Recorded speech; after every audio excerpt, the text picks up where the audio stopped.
in hi ni som paruk February sang hi som pali ni atu na hian a khai khei kwa sai ha district a khoto bera no ma hei hi salalui ani a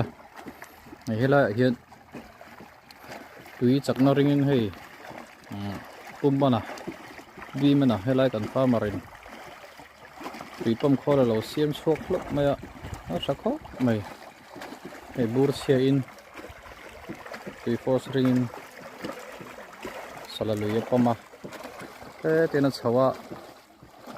pipe a em buna hei kan pipe thanin hi ta master chin na huna a pipe chawani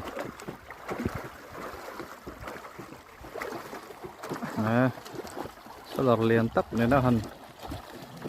chom to la chak om phok mai